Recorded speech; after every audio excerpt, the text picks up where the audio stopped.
चलिए, जय हिंद साथियों, कैसे हैं? आई होप आप सब लोग बहुत अच्छे होंगे। तो देखिए, एक तरफ जैव प्रक्रम का भी क्लास चल रहा था बायो का, और अभी हम एक क्लास ये फिजिक्स का दे रहे हैं, ठीक है। और फिजिक्स के फर्स्ट चैप्टर प्रकाश के प्रवर्तन एवं अपवर्तन के बारे में बुक हमारे पास है टॉपिक्स पॉइंट्स को देखने के लिए, ठीक है। और इसको आज हम सब पीपीटी के माध्यम से नहीं पढ़ेंगे, लिख करके पढ़ेंगे। तो सबसे पहले चैप्टर हमारा क्या है? प्रकाश परावर्तन और अपवर्तन या एवं इस तरीके से दिया है। ये हमारे पार्ट है, ठीक है। फर्स्ट अर्थात देखिए, इसमें प्रकाश लाइट पढ़ना, ठीक है, प्रकाश पढ़ना। अभी हम इसमें पूरी लगभग जितना मतलब दूर तक की क्लास जा सके उसको समझाने का प्रयास आपको करेंगे। तो देखिए, प्रकाश तो ये कर दिया। अभी इसके बारे में सिर्फ प्रकाश का परिभाषा दिया है। प्रकाश किसके कहते हैं? प्रकाश किसे कहते हैं? तो क्या प्रकाश है? तो हम यही चीज बोलेंगे ना कि प्रकाश वह बाह्य भौतिक कारक है जिसकी सहायता से हम किसी वस्तु को देख पाते हैं, ठीक है। प्रकाश क्या बोलेंगे? प्रकाश वह बाह्य भौतिक कारक है जिसकी सहायता से हम किसी वस्तु को देख पाते हैं। जैसे वहां लाइट जल रही है, ठीक है। अब हम मान लीजिए इस पेन को कैसे देखें? जैसे सपोज डैट ये मानते हैं एक ग्लास है, ठीक है। तो इस ग्लास को कोई भी व्यक्ति, अगर कोई भी व्यक्ति यहाँ उसकी आंखें हैं तो ये इस ग्लास को कैसे देख पाएगा? तो देखिए, इसको देखने के लिए वो व्यक्ति क्या करेगा? तो यहाँ देखिए, ये ग्लास है, ये क्या हम माने हैं? ग्लास है। अब इस ग्लास को कैसे वो देखेगा? तो समझिए बातों को। यहाँ मान लेते हैं एक बल्ब जल रहा है, ठीक है, ये रहा एक लाइट, ठीक। इस लाइट से क्या निकला? प्रकाश निकला। इस लाइट से क्या निकला? प्रकाश निकला। जैसे देखिए, अगर इस लाइट का प्रकाश डायरेक्ट व्यक्ति की आंखों तक पहुंच रहा है, इस लाइट का प्रकाश अगर डायरेक्ट इस व्यक्ति के आंखों तक पहुंचा, तो जब ये लाइट उस व्यक्ति को क्या देगा? दिखाई देगा। अब बारी आती है इस गिलास की। तो इस लाइट से प्रकाश की किरणें निकली और गिलास पे टकराने के बाद अगर उस व्यक्ति के आंखों तक पहुंच रहा है, तो इस व्यक्ति को ये गिलास भी क्या देगी? दिखाई देगी। इसीलिए हम बोल रहे हैं कि कोई भी वस्तु को देखने के लिए आंख तो चाहिए ही इंसान के पास, पर उसके बाह्य कारक के लिए क्या चाहिए? लाइट भी चाहिए, अर्थात प्रकाश भी चाहिए। अब जाहिर सी बात इधर समझिए, जैसे ये कैमरा में मतलब हम देख रहे हैं, ठीक है। तो ये कैमरा का जो मोबाइल है उसको कैसे देख रहे हैं? वहां से लाइट निकला और वो लाइट एक हमारी आंखों तक भी पहुंचा, तो वो बल्ब भी हमें दिखाई दिया। दूसरी, उसी बल्ब से निकलने वाली प्रकाश मोबाइल पे पड़ा और मोबाइल से टकराने के बाद वो हमारी आंखों तक आया, तभी जा करके हम उस मोबाइल फोन को क्या कर पा रहे हैं? देख पा रहे हैं। तो प्रकाश समझें, प्रकाश यही चीज कहा जा रहा कि लाइट एक बाह्य कारक है ना। तो वही चीज यहाँ साफ शब्दों में लिखा हुआ है कि प्रकाश वह बाह्य भौतिक कारक है जिसे हमें किसी वस्तु को देखने की अनुभूति प्रदान होती है। अगर प्रकाश नहीं होता तो हम किसी वस्तु को देख नहीं पाते। जैसे एक अंधेरे कमरे में चले जाएं तो आंख तो हमारे पास ऑलरेडी है ही है और उस कमरे में बहुत सारे वस्तुएं भी है, लेकिन वहां कोई बल्ब या कोई मोमबत्ती नहीं जल रहा है जिससे हमें कोई वस्तु दिखाई नहीं देता। जैसे ही बल्ब का स्विच टिपे तो स्विच टिपने के बाद बल्ब जला और बल्ब से निकलने वाली प्रकाश की किरणें सभी वस्तु पर पड़ा, ठीक है। हमारे शरीर के पीछे भी जो वस्तु है उस वस्तु पर भी प्रकाश पड़ा, लेकिन वो वस्तु से प्रकाश आंख तक नहीं पहुंच पाया। इसलिए कमरे में सभी वस्तु आपको नहीं दिखाई देगा, सिर्फ आपके आगे जो रखे हुए वस्तु होंगे ना वो सभी दिखाई देगा, क्योंकि उससे लाइट, बल्ब से लाइट निकलेगी, उस वस्तु पर पड़ेगी और टकराने के बाद वो आंखों तक पहुंचेगी। जैसे यहीं पे एक एग्जांपल लेते हैं, यहां से लाइट निकल रही है, ये लाइट एक हमारी आंखों तक भी पहुंची और ये लाइट इस बोर्ड पर भी पहुंची, ये लाइट आपके भी शरीर बॉडी पर पहुंचा, ठीक। अब है कि हम इस तरफ हैं, तो इस तरफ जितने भी वस्तुएं से प्रकाश टकरा के हमारी आंखों तक आएंगी और उसी से हम उस वस्तु को देख पाएंगे। ये बोर्ड पर जो लाइट पड़ा, ये बोर्ड हमारे आंखों तक लाइट नहीं पहुंच रही है टकराने के बाद, इसलिए ये बोर्ड हमें दिखाई नहीं दे रहा। अर्थात एक एंगल की बात करें तो 360 डिग्री के पीछे हमें कोई भी वस्तु दिखाई नहीं देगी। तो इसलिए हम बोल रहे हैं कि प्रकाश एक बाह्य भौतिक कारक है जिससे हमें किसी वस्तु को देखने की अनुभूति प्रदान होती है। ये प्रकाश का एक परिभाषा निकला जो ऊपर में ही लिखा हुआ, ठीक है। उसके बाद और भी पॉइंट्स है यहाँ क्या कि प्रकाश के बहुत सारे गुण, जैसे प्रकाश के हम बारे में कह सकते हैं कि यह ऊर्जा का एक रूप है। प्रकाश एक ऊर्जा का रूप है। कैसे, अभी ये भी समझेंगे। ये प्रकाश के गुण हम ले लेते हैं, ये प्रकाश के गुण ले लेते हैं। तो प्रकाश एक ऊर्जा का, सबसे पहला ऊर्जा का एक रूप है। दूसरा अगर देख लें तो यह हमेशा सीधी रेखा में गमन करता है, सीधी रेखा। अगर तीसरी देख लें तो ये निर्वात से भी होकर के चलती है। चौथी अगर बात इसमें देखें तो इसका वेग 3 × 10⁸ मीटर प्रति सेकंड होता है। अब ये 4 पॉइंट पहले समझने का प्रयास करेंगे। एक और है, क्या है एक और? अच्छा, यह है एक विद्युत चुंबकीय तरंग है, 5वां पॉइंट, ठीक है। 5वां पॉइंट है कि विद्युत चुंबकीय तरंग है। विद्युत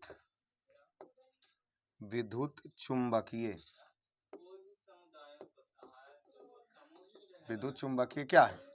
तरंग। अब ये 5 पॉइंट्स हम समझेंगे। देखिए, प्रकाश के ये गुण हैं। सबसे पहले ये ऊर्जा का एक रूप है। कैसे समझेंगे कि प्रकाश में भी ऊर्जा होती है? तो जैसे सूर्य, पहले 2 एग्जाम्पल हम आपको देंगे, 2-3 देंगे, क्लियर कर देंगे, उसके बाद ही आगे बढ़ेंगे। सूर्य से आने वाली प्रकाश की किरणें, ठीक है, वो विकिरण आया और विकिरण आने के बाद हमारे बॉडी पे ऑलरेडी पड़ती है, तो उससे भी ऊर्जा हमें मिलती है। ये भी हम समझ सकते हैं कि वो प्रकाश आई और उससे ऊर्जा मिली। दूसरी एग्जाम्पल समझते हैं। जैसे ठंडे के दिनों में अगर कमरे में हीटर जो लगा हुआ रहता है, ठीक है, हीटर लगा हुआ रहता है, तो उस हीटर जलता कैसे है? वो तो वायर से। देखिए, जैसे देखिए, ये समझिए क्या है, हीटर है, ये हीटर है, हीटर नहीं समझ लेना, हीटर है। इससे इधर से आया क्या? विद्युत। इससे क्या आया? विद्युत। जब विद्युत अर्थात एक विद्युत ऊर्जा आई, करंट आया, इलेक्ट्रिसिटी आई, तो विद्युत ऊर्जा आई और ये हीटर क्या हो गया? हीटर चालू हो गया। और जैसे ही हीटर चालू हो गया तो ये विद्युत ऊर्जा को यह बदल देगा 2 चीज में, प्रकाश ऊर्जा में भी बदलेगा और साथ में उष्मा ऊर्जा में भी बदलेगा। और उष्मा से हमें उस हीटर से गर्मी मिलेगी ठंडी के दिनों में। अब प्रकाश ऊर्जा अर्थात वो हीटर को जब हम देखेंगे ना, तो लाल टाइप पर क्या रहेगा? जलते रहेगा। लाल टाइप पर क्या रहेगा? जलते रहेगा। ये तो हीटर को लाइट दिए थे। अब लाइट दे देते हैं किसको? एक मरकरी को दे देते हैं, ठीक है, मरकरी। जैसे ही एक मरकरी को विद्युत देंगे तो ये आया कौन सा ऊर्जा? विद्युत ऊर्जा। और ये जलने लगा तो ये लाइट हमको देने लगा। तो क्या देने लगा? प्रकाश ऊर्जा। अर्थात ये कहा जाता है कि प्रकाश भी एक क्या है? ऊर्जा का ही रूप है। प्रकाश भी एक ऊर्जा का ही रूप है। आई होप आप ये पॉइंट समझ चुके होंगे कि प्रकाश एक किसका रूप है?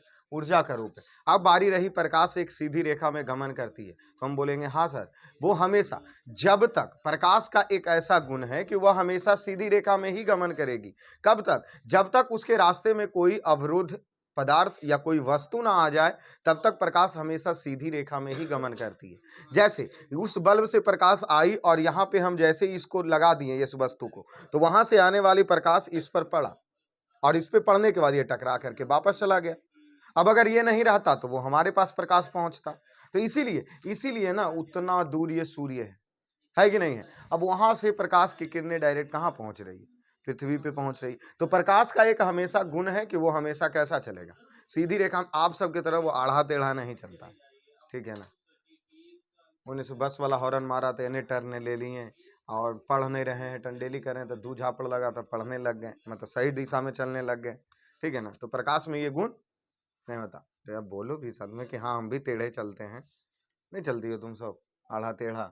अब ये तो चल रही थी, 2 मिनट हम पढ़ा रहे थे तो कहानी कर रही थी।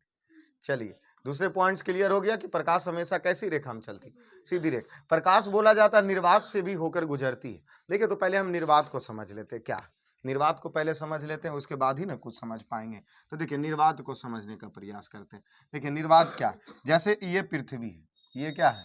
पृथ्वी। तो पृथ्वी के कुछ ऊंचाई तक वायु स्थित है। ये वायु के छोटे छोटे कण है, वायुमंडल है, जिसको हम सब क्या कहते हैं? वायुमंडल है। और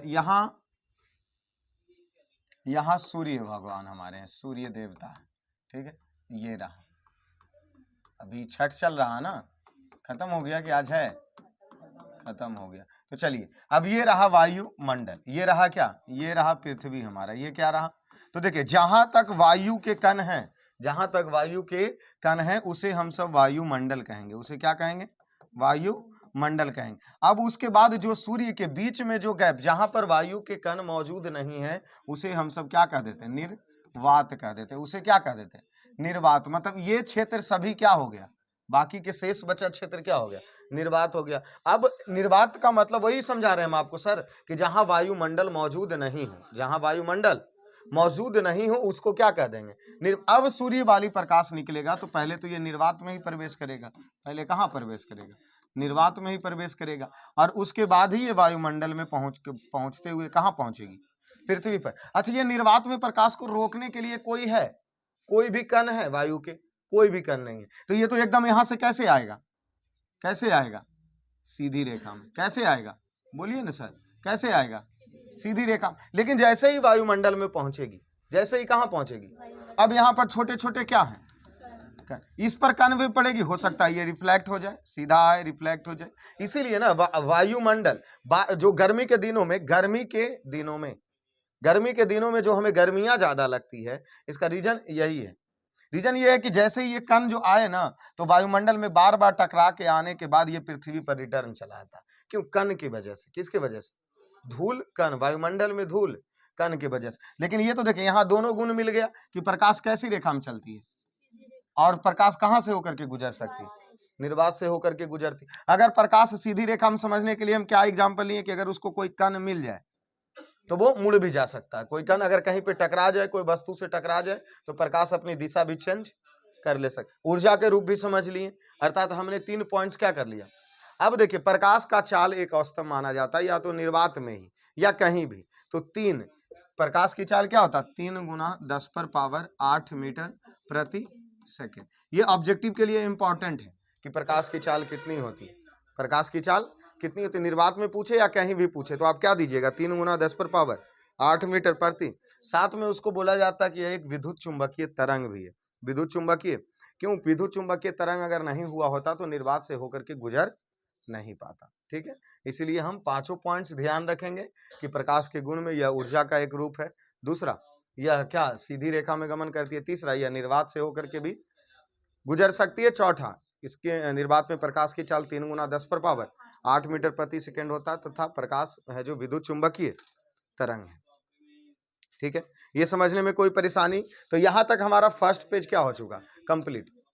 हाँ, क्या विद्युत चुंबकीय तरंग नहीं समझ में आया? हम बोल क्या रहे? विद्युत चुंबकीय तरंग के वजह से ही, विद्युत चुंबकीय तरंग की वजह से ही अगर कोई माध्यम नहीं भी है तो वहां प्रकाश क्या होती है? गुजर सकती है। इसका हम यही इतना एग्जाम्पल उसमें बोल सकते हैं। क्या हुआ? बोलो। कौन सा माध्यम? बोले तो वायु। माध्यम बोले तो वायु। माध्यम एक लिख सकते हैं। प्रकाश के चलने के लिए वायु ही माध्यम चाहिए। क्या ठोस में प्रकाश चल सकती है क्या? इस स्केच के अंदर से प्रकाश पार हो सकता है? नहीं हो सकता। चलिए, तो अब आगे हम सब बढ़ते हैं, और आगे एक आता है पॉइंट्स, क्या? किरण। ठीक है, बुक हमारे पास है टॉपिक्स पॉइंट्स देखने के लिए, समझाना हमारा काम है। ठीक है, तो देखिए अगला पॉइंट्स आता है किरण। किसे कहते हैं किरण? इंग्लिश वर्ड क्या होता है? रे। ठीक है, किरण किसे कहते हैं ये समझना पहला पॉइंट। ठीक है, पहला पॉइंट क्या समझना? किरण किसे कहता है। तो जैसे देखिए, प्रकाश कोई ना कोई रास्ता पर तो चलेगा ही चलेगा। जैसे मान लेते हैं प्रकाश हमेशा चलता कैसी रास्ता पर? तो यहाँ एग्जाम्पल हम लेंगे कौन सी रास्ता वाला? सीधी रास्ता वाला ही लेंगे। तो प्रकाश के गमन पथ को क्या कहते हैं? किरण कहते हैं। सिंपल है। प्रकाश के गमन बोले तो प्रकाश जिस रास्ता से चलेगी, प्रकाश के चलने का जो पथ हुआ, प्रकाश के गमन के पथ को क्या कह दें? किरण। तो यहाँ पर क्या लिख दें? प्रकाश के गमन पथ को क्या कहते हैं? गमन पथ की दिशा को किरण कहते हैं। ये तो परिभाषा सिंपल है सर, कि प्रकाश जिस डायरेक्शन में चल रही है, प्रकाश जिस डायरेक्शन में चल रही है, प्रकाश के गमन की पथ बोले तो रास्ता हो गया, और उसे ही हम सब क्या कह दें? किरण कह दी। तो हमारा एक पॉइंट्स क्लियर हुआ। दूसरा इसी के नीचे देता है प्रकाश पुंज। प्रकाश पुंज, तो देखिए प्रकाश पुंज किसे कहेंगे? प्रकाश पुंज किसे कहेंगे? ये हमारा दूसरा पॉइंट्स हुआ। तो साफ शब्दों में किरणों के समूह को प्रकाश पुंज कहते हैं। जैसे देखिए, ये एक किरण गुजर रहा था, ठीक है, एक प्रकाश गमन कर रहा था, तो उसको हम सब किरण कह दिए, ठीक है। और अगर बहुत सारे किरण एक साथ गुजरे तो ये प्रकाश पुंज, पुंज मतलब समझते हो ना, किसी चीज का ढेरी, जैसे हम सबके यहाँ धान का पुंज होता है कि नहीं होता। जैसे बहुत सारे चीज जब इकट्ठे अगर कर दिए जाए उसको क्या कहेंगे, पुंज कहेंगे। तो यहाँ किसको इकट्ठा किया जा रहा, किरण को। तो हम सब क्या बोलेंगे कि किरणों के समूह को प्रकाश पुंज कहते हैं। किरणों के समूह को क्या कहते हैं, प्रकाश पुंज। तो इसको लिखे या छोड़ दें, किरणों के समूह को प्रकाश पुंज कहते हैं। किरणों को समूह को क्या कहते हैं। चलिए अब देख लीजिए प्रकाश पुंज को, किसको, प्रकाश पुंज को। प्रकाश पुंज को कै भागों में बांटा गया, 3 भागों में बांटा गया। चलिए अगले नेक्स्ट पेज पे चले जाते हैं। प्रकाश पुंज को कितने भागों में बांट दिया गया, 3 भागों में बांट दिया। जैसे प्रकाश पुंज कहते किसको है, तो किरणों के समूह को प्रकाश। तो सबसे पहले समानांतर प्रकाश पुंज, दूसरा अभिसारी, सिर्फ लिख दें अभिसारी प्रकाश पुंज, और तीसरा अपसारी प्रकाश पुंज। प्रकाश पुंज कितने हो गए, 3 हो गए। तो जिस प्रकाश पुंज की सभी किरणें समानांतर हो, जिस प्रकाश पुंज की सभी किरणें समानांतर हो, मतलब सभी आपस में क्या हो, समानांतर हो, उसको क्या कहते हैं, समानांतर प्रकाश पुंज कहते हैं। जैसे देख लीजिए कि जिसकी किरणें सभी आपस में क्या है, समानांतर है, उसे क्या कह दिए, समानांतर प्रकाश पुंज। क्या कह दिए, समानांतर। अब आता है अभिसारी प्रकाश पुंज। जब एक बिंदु पर, जब सभी प्रकाश पुंज किसी एक बिंदु पर आकर के क्या हो, मिले, एक बिंदु पर आकर के क्या हो, मिले, उसे क्या कहते हैं, अभिसारी प्रकाश पुंज कहते हैं।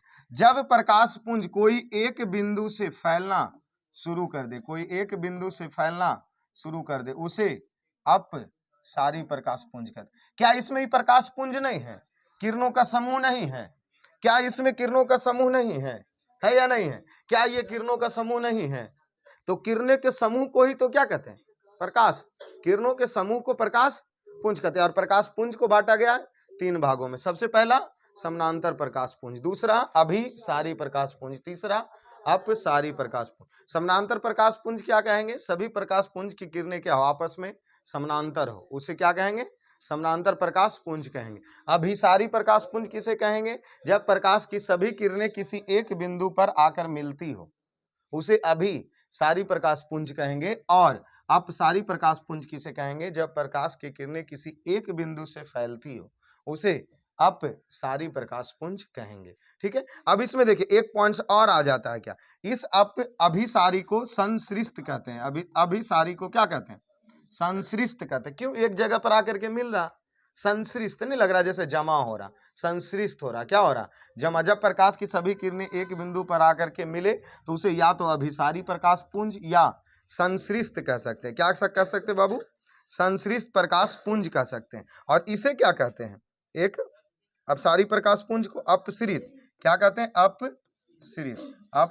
तो ये ऑब्जेक्टिव प्रश्न आपसे बन सकता है कि संश्रिष्ट प्रकाश पुंज किसे कहेंगे, अभिसारी को। अपसरित प्रकाश पुंज किसे कहेंगे, अभिसारी को। सॉरी उल्टा बोल दिए, अभिसारी को संश्रिष्ट और अपसारी को अपसरित। ठीक है। तो चलिए ये प्रकाश पुंज को हमने बांट दिया। इसके बाद देखिए, इसके बाद क्या आता है, आत्मदीप्त और अदीप्त पदार्थ को समझेंगे हम सब। किसे कहेंगे, क्या जी, 2 पॉइंट समझना है। एक समझना है आत्मदीप्त पदार्थ। ठीक है, पदार्थ को यहाँ 2 भागों में बांट रहा। दूसरा क्या समझेंगे, अदीप्त पदार्थ। क्या समझेंगे, अदीप्त पदार्थ। इसमें देखिए, इसमें हम यही चीज बोलेंगे कि पदार्थ तो समझ रहे हो, वस्तु, ठीक है, पदार्थ। तो जो पदार्थ स्वयं प्रकाश उत्सर्जित करता है, जैसे हमारे पास, हमारे पृथ्वी पे तो बहुत सारे पदार्थ हैं, वस्तुएं हैं, तो जो स्वयं प्रकाश के दृष्टि से देखना, यहाँ हमने जो अदीप्त या आत्मदीप्त पदार्थ बनाए वो किसकी दृष्टि से, प्रकाश की दृष्टि से। तो हम बोलेंगे क्या कि वे पदार्थ जो स्वयं प्रकाश उत्सर्जित करता हो, वे पदार्थ जो स्वयं प्रकाश उत्सर्जित करता हो, उसे हम सब क्या बोलते हैं, दीप्त पदार्थ बोलते हैं। और इसके बारे में बोलेंगे वे पदार्थ जो स्वयं प्रकाश उत्सर्जित नहीं करता हो, स्वयं प्रकाश उत्सर्जित क्या करता हो, नहीं करता हो, उत्सर्जित नहीं करता हो, उसे हम सब आत्मदीप्त पदार्थ कहेंगे। जैसे इसमें हम सब ले लेंगे ईंट, क्या ले लेंगे, ईंट ले लेंगे, टेबल ले लीजिए, कुर्सी ले लीजिए, बहुत सारे ऐसे वस्तुएं हैं ना जो प्रकाश उत्सर्जित करता है, खुद से नहीं करता। और इसमें जो प्रकाश उत्सर्जित स्वयं से करे उसे आत्मदीप्त कहेंगे। जैसे सूर्य, तारा, और क्या होगा, और कुछ दिया क्या, दीपक, दीपक जो जलती है, मतलब जलता हुआ बल्ब प्रकाश दे रही है ना, जलती हुई बल्ब क्या दे रही है, प्रकाश। मतलब एक प्रकाश देने वाला हो गया और दूसरा प्रकाश नहीं देने वाला। जो प्रकाश स्वयं उत्सर्जित करे उसे आत्मदीप्त, जो प्रकाश उत्सर्जित नहीं करे उसे अदीप्त कहेंगे। चंद्रमा के बारे में स्पेशल जिक्र कर लें, किसके बारे में, चंद्रमा के बारे में। तो चंद्रमा है जो अदीप्त पदार्थ है, क्योंकि यह स्वयं प्रकाश उत्सर्जित नहीं करता। तो दिखाई कैसे देता है वो समझ लेते हैं। तो ये रहा हमारा पृथ्वी, ये रहा हमारा पृथ्वी, और ये रहा चंद्रमा, ठीक है, और यहाँ रहा सूर्य, ठीक है। तो अब जैसे ही सूर्य से प्रकाश निकलेगी तो पूरा फैली, क्या फैली, पूरा फैली चारों दिशा में। तो जब जैसे ही यहाँ फैली तो जिस तरफ, पृथ्वी के जिस तरफ प्रकाश पहुंच रही है वहां दिन है, और जहां नहीं पहुंच रही है वहां रात है। अब यहाँ से जो चंद्रमा पर प्रकाश पहुंची, ये प्रकाश यहाँ से टकरा करके इधर भी आ रहा, ये प्रकाश इधर भी आ रहा, ये प्रकाश इधर भी आ रहा, ये प्रकाश इधर भी जा रहा, लेकिन दिन के तरफ चंद्रमा दिखाई नहीं देगा। क्यों, क्योंकि सूर्य वाला तेज और तीव्र प्रकाश है, तेज और तीव्र प्रकाश है, इसीलिए दिन के तरफ चंद्रमा दिखाई नहीं दिया। लेकिन इस तरफ से जो रात है उधर तो सूर्य का प्रकाश नहीं आ रहा। तो ये जो सूर्य के प्रकाश चंद्रमा पर पड़ी और चंद्रमा पर से टकराने के बाद ये पृथ्वी पर पहुंची, इसीलिए रात में हमें क्या दिखाई देता है, चंद्रमा दिखाई। तो क्या चंद्रमा के पास अपना प्रकाश है, नहीं, इसीलिए यह कौन सी पदार्थ हो गया, अदीप्त पदार्थ हो गया। चलिए, आई होप आप सब लोग पदार्थ के आत्मदीप्त और अदीप्त पॉइंट्स भी समझे होंगे। चलिए और आगे बढ़ते हैं, ठीक है। अगला है क्या सर, प्रकाशीय माध्यम। क्या सर, प्रकाशीय माध्यम। ऐसा नहीं लग रहा है क्या कि जिससे प्रकाश होकर के गुजरे उसी को क्या कहेंगे, प्रकाशीय माध्यम। तो देखिए, जैसे प्रकाशीय माध्यम को दो भागों में बांटा गया, सबको हम परिभाषा कर देंगे। प्रकाशीय माध्यम को दो भागों में, एक समांगी माध्यम और दूसरा विसमांगी माध्यम, एक समांगी माध्यम और दूसरा। तो देखिए, प्रकाशीय माध्यम में क्या कहा जा रहा है, वह क्षेत्र जिससे होकर प्रकाश की वस्तुएं निकलकर आंखों तक पहुंचती है उसे प्रकाशीय माध्यम कहते हैं। क्या बोला जा रहा है, प्रकाशीय माध्यम। समझिए, ऐसा नहीं लग रहा माध्यम मिस वहां से जाना, और क्या जाना, कौन सी माध्यम, तो प्रकाश ही जाएगी ना। तो वही चीज न बोला जा रहा कि वह क्षेत्र जिससे होकर प्रकाश निकल कर आंख तक क्या हो जाए, पहुंच जाए, उसी को क्या कहते हैं, प्रकाशीय। जैसे सपोज ये वायु है जो प्रकाश के माध्यम है, क्योंकि उस बल्ब से निकलने वाली प्रकाश इस हवा को छेदते हुए, हवा से निकलते हुए कहां पहुंची, हमारी आंखों तक पहुंची। तो इसीलिए वायु एक कौन सा माध्यम हो गया, प्रकाशीय माध्यम। अब जैसे एक बोतल लेते हैं और बोतल कांच का हो और उसमें भरा हुआ हो पानी और बल्ब के सामने रख दी, तो देखते होगे कि बल्ब बोतल से प्रकाश क्या हो जाता, पार हो जाता है। तो वो भी तो एक माध्यम हो गया, कांच भी तो एक क्या हो गया, माध्यम हो गया। जैसे कांच ले लेते हैं, शीशा ले लेते हैं एक बड़ा सा, ठीक है, आईना नहीं, घर वाला शीशा नहीं, जिसका दोनों तरफ मतलब क्लियर हो। घर वाले आईने की तरफ हम क्या बोले कि एक तरफ रंगा हुआ रहता है, घर के आईना एक तरफ क्या रहता है, रंगा हुआ, इसीलिए ना अपना तुम खूबसूरत शक्ल देख पाते हो इस आईने में, ठीक है। और अब है कि हम उस आईने की बात करें जिसका जैसे बस या ट्रक में जो शीशा आगे का हो, कांच, तो इस तरफ से उस तरफ दिखाई दे देता है। तो दिखाई क्यों दिया, प्रकाश कि गमन का एक वो भी माध्यम है, तभी इस तरफ से उस तरफ क्या होगा, वस्तुएं दिखाई दे रही। तो प्रकाशीय माध्यम वही चीज कहा जा रहा कि वह क्षेत्र जिससे होकर प्रकाश की वस्तुएं निकलकर आंखों तक पहुंच जाए उसे क्या कह देंगे, प्रकाशीय माध्यम। प्रकाशीय माध्यम में क्या क्या हो गया, हवा, और कौन सी लिखाए थे, हवा, पानी, कांच, ताप, ठीक है, ये सब है जो क्या प्रकाशीय माध्यम है। अब प्रकाशीय माध्यम को बांट दिए कई भागों में, दो भागों में ना। जैसे एक हो गया समांगी माध्यम और दूसरा हो गया, तो हम इसमें क्या बोलेंगे, वह माध्यम, क्या बोलेंगे, वह माध्यम जिसके बनावट, कौन सी बोलेंगे बाबू, जिसके गुण एवं बनावट क्या हो, गुण एवं बनावट क्या हो, समान हो, उसे क्या कहेंगे, समांगी हम क्या बोलेंगे, वह माध्यम जिसके गुण एवं बनावट समान हो, मतलब एक समान रूप से बना हुआ हो, उसे हम सब क्या कह देंगे, समांगी माध्यम कह देंगे। और इसमें जैसे हमने लिया था क्या बाबू, कि गर्म एवं ठंडी हवा, इसमें हवा हो जाएगा एग्जाम्पल, क्या हो जाएगा, हवा, क्योंकि वायु का बनावट सभी जगह क्या है, समान है। और इसमें क्या बोलेंगे, विसमांगी, तो वह माध्यम, क्या बोलेंगे, वह माध्यम जिसके गुण एवं बनावट क्या हो, समान नहीं हो, समान नहीं हो, उसे क्या कह देंगे, विसमांगी माध्यम। तो हमने प्रकाश के माध्यम भी यहाँ देख लिए। और उसके बाद माध्यम के बाद आती है तीन चीज और, एक पारदर्शी, अपारदर्शी और पारभासी। ये तीनों को हम सब परिभाषित करते हैं, ठीक है। तो देखिए सबसे पहले, और भी प्रकाश के ये बेसिक पॉइंट्स है, ठीक है ना। पारदर्शी, अभी प्रकाश के प्रवर्तन में नहीं पहुंचे, अभी ये तो ऐसे ही पदार्थ के बारे में, प्रकाश के बारे में जान रहे हैं।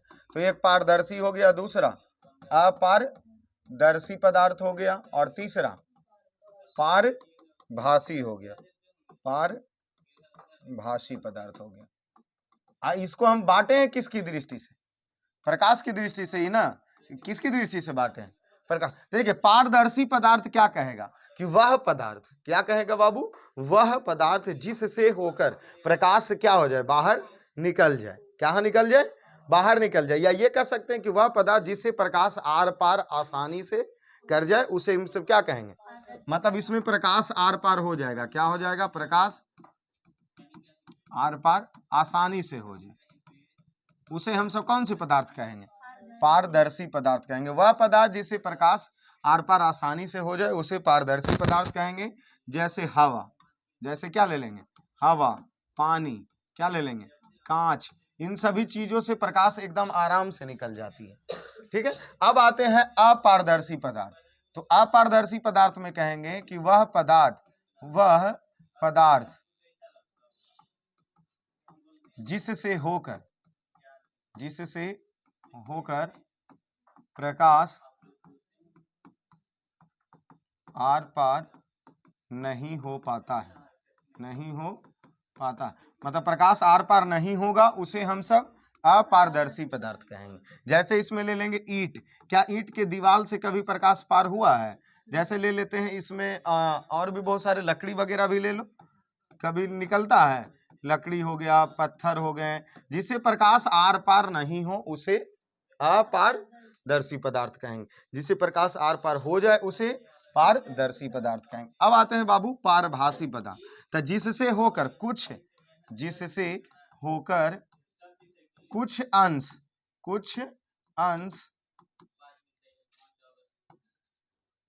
अंश क्या आर पार हो जाए, कुछ अंश आर पार हो जाते हैं। जैसे कुछ मतलब आधा प्रकाश पार हो जाए और आधा प्रकाश पार नहीं हो। जैसे इसमें हम सब बोले थे क्या, तेल लगा कागज। देखिए तेल लगा कागज में जब हम सब ऐसे कागज को देखते हैं, तो कागज को जब सामने रखेंगे ना, तो कुछ प्रकाश उससे पार हो जाएगी और कुछ प्रकाश वहीं से रिटर्न हो जाएगी। और एक हम बोले थे इसमें घिसा हुआ कांच, कौन से घिसा हुआ, क्योंकि देखिए अगर सिर्फ कांच रहता बाबू, कांच रहता तो कांच तो पार किस में चला जाता, पारदर्शी में, लेकिन घिसा हुआ कांच में आधा प्रकाश को रिटर्न कर देगा और आधा को पार कर देगा। तो इस हिसाब से हमने यहाँ भी पदार्थ को तीन भागों में बांटकर देखे। आई होप ये भी पॉइंट्स आप समझे होंगे। और यहीं पे एक पॉइंट्स और ले लेते हैं, छाया, माया मत समझना तू सब, छाया क्या बोला जा रहा। चलिए अगले पेज ही चलते हैं, अगले पेज ही चलते हैं। छाया देखिए कैसे बनती है छाया, ये समझना है। तो हम वही चीज बोलेंगे कि जब प्रकाश की किरणें, जब प्रकाश की गमन पथ पर, जब प्रकाश आ रही है, ठीक है, हम क्या बोल रहे हैं, प्रकाश के गमन पथ पर, प्रकाश के गमन पथ पर जब कोई, कौन सी वस्तु, अगर हम उधर की बात करें तो अपारदर्शी वस्तु, अपारदर्शी वस्तु जिससे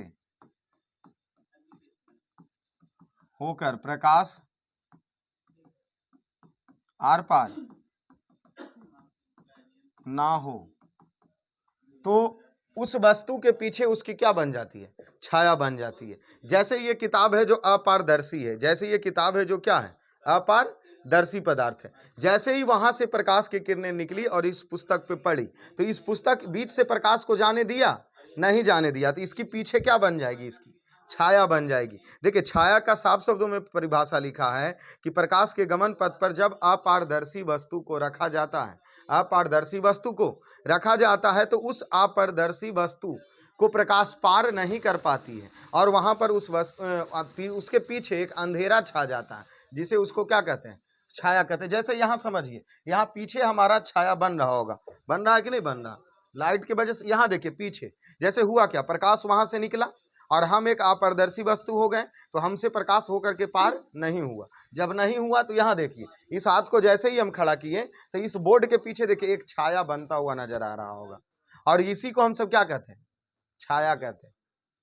मोबाइलों में दिख रहा छाया, हाँ तो मोबाइल में दिखा रहे हैं, मोबाइल वो वाला तो पढ़ेंगे ना कि छाया किसको कहेंगे। तो क्या बोले कि जब प्रकाश के गमन पथ पर, जब प्रकाश के गमन पथ पर कोई अपारदर्शी वस्तु आ जाए और उससे प्रकाश आर पार नहीं होती है और उस वस्तु के पीछे अंधेरा छा जाता है, जिसी को क्या कहते हैं, छाया कहते हैं। अब माया किसको कहते हैं, माया नहीं बोलता है, माया जादू होता है।